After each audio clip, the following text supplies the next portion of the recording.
డ్రైవర్ల అలసట. డ్రైవర్ల విషయానికి వచ్చేస్తే విశ్రాంతి లేకుండా డ్రైవింగ్ చేసేటప్పుడు డ్రైవర్లను అలసట వహిస్తుంది. దీనివల్ల మైక్రో స్లిప్ అంటే కనురెప్పలు తెలియకుండానే మూతపడతాయి. వాహన డ్రైవరు మేల్కొని బ్రేక్ స్టీరింగ్ ఆపరేట్ చేసే లోగా ప్రమాదం చోటు చేసుకుంటుంది.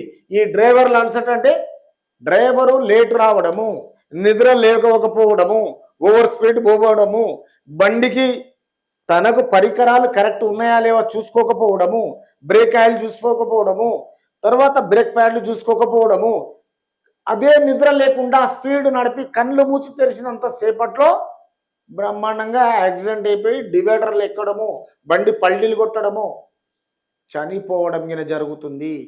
ప్రమాదానికి గురి అయినప్పుడు అంబులెన్స్ కింద రావడం జరుగుతుంది. హాస్పిటల్లో ట్రీట్మెంట్ పోయే లోపల మధ్యంలో చావచ్చు, ట్రీట్మెంట్లో చావచ్చు, తర్వాత డివైడర్ గుద్ది చావచ్చు, యాక్సిడెంట్ అయి చావచ్చు. కాబట్టి డ్రైవర్ అలసట మంచిది కాదు. న్యాయపరంగా డ్రైవర్ను ఇంట్లో ప్రశాంతంగా మంచి భోజనం చేయించి బ్రహ్మాండంగా తిరిగి రావాలన్న ప్రేమ అనుబంధాలతో ఒక మగాడిని ఇంటి నుంచి పంపి తిరిగి మళ్ళీ ఇంటికి చేరాలి అనే మనస్తత్వంతో పంపిస్తే ఏ యాక్సిడెంట్లు కావు, డ్రైవర్కు ఏ అలసట ఉండదు. అలసట చాలా ఇంపార్టెంటు. అలసట ఉంటే వెహికల్ నడపలేము, తిరిగి ఇంటికి చేరుకోము. ఈ విషయానికి వస్తే తర్వాత ఇలా గుర్తింపు వరుసగా 2-3 సార్లు ఆవలింతలు వచ్చాయంటే మైక్రో స్లిప్లోని జారుకుంటున్నామని అర్థం చేసుకోవాలి. నిద్ర వస్తుంది మనకు, అది అప్పుడు మనం ఏం చేయాలా? వాటర్ ఉంటే వాటర్ తాగాలి, లేదంటే వెహికల్ ఆపుకోవాలి. ఆ నిద్రపోయిన తర్వాతనే వెహికల్ మూమెంట్ చేయాలి తప్ప అదే నాకు ఏమి కాదని కర్కోటకులాగా డ్రైవింగ్ చేస్తే ఇంటికి చేరము, అంబులెన్స్ తోటి హాస్పిటల్కు చేరుతాం. అర్థమైంది కదా? రైట్. తర్వాత ఇంకా జాగ్రత్తలు. ఎక్కువగా వేకువజామున ఈ పరిస్థితి ఉంటుంది. అందుకే కొన్ని చోట్ల పోలీసులు డ్రైవర్లను నీళ్ళిచ్చి మరీ ముఖం కడుక్కోవాలని అవగాహన కల్పిస్తున్నారు. పోలీస్ ఆఫీసర్లో ఒక 20% మంచి వాళ్ళు ఉన్నారు.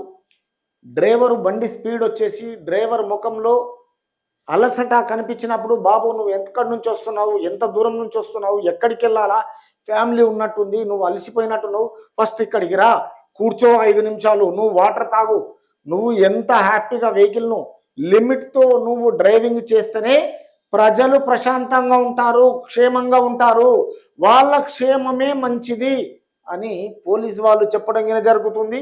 ఈ విషయానికి వచ్చేస్తే ఇప్పుడు వర్షాకాలంలో వైపర్లు చాలా ఇంపార్టెంట్.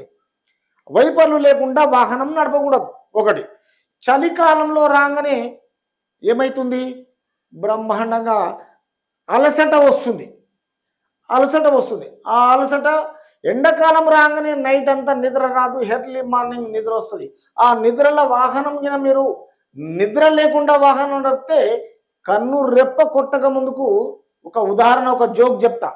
ఒక జడ్జి కరెక్ట్గా ఒక మరణ శిక్ష వేస్తే లాస్ట్ రాష్ట్రపతి దాకా పోతుంది. కానీ ఒక డ్రైవరు ఒంటి నిండా కళ్ళు ఉండాలి, 2 కళ్ళు సరిపోవు. ఆ 2 కళ్ళు కాకుండా ఒంటి నిండా కళ్ళతో ఉంటేనే ఏమి కాదు.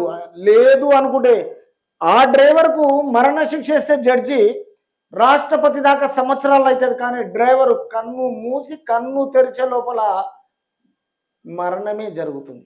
కాబట్టి డ్రైవర్ ఎంత ఇంపార్టెంటో అది ఒకసారి ఆలోచన చేయండి. ఇది ఎందుకు చెప్తున్నా అంటే మీరు ప్రశాంతంగా ఉండాలి, డ్రైవింగ్ను చాలా జాగ్రత్తగా చేయాలనే విషయంలో ఆ కాన్సెప్ట్ను మీ ముందుకు తీసుకొచ్చి ఇవి చెప్పడం జరుగుతుంది. ఎందుకంటే ట్రాన్స్పోర్ట్ డిపార్ట్మెంట్ ఉన్నా లేకున్నా మన అవగాహనంతో ప్రతి క్షణము వెహికల్కు ఉండవలసిన అన్ని కరెక్ట్ ఉంచుకొని ప్రశాంతంగా అలసట లేకుండా అన్ని పరికరాలు బాగుండి డ్రైవర్ కండిషన్ పెట్టుకొని వెహికల్ కండిషన్ ఉంటేనే వాహనం ముందుకెళ్తుంది, మన లైఫ్ కింద ముందుకెళ్తుంది. కానీ ఈ విషయాలకు వచ్చేసి ఈ పోలీస్ వాళ్ళు అవుట్స్కట్ పోయినప్పుడు కింద మీకు వాటర్ ఇచ్చి ముఖం కడుక్కోవాలని అవగాహన చెప్తుంటారు, వాటర్ తాగాలని చెప్పి ఎక్స్ప్లెనేషన్ కింద పోలీస్ వాళ్ళు చాలామందికి ఇస్తుంటారు. ఎందుకంటే ఏదో విధంగా దేవుడు కర్మ సిద్ధాంతంలా ఆ పోలీసులు కలిసి ఏ ప్రాబ్లం జరగకుండా కొంచెం ఇది అంతరాయం కలగకుండా ప్రజలకు మేలు చేస్తున్నారనే విషయం తెలుసు.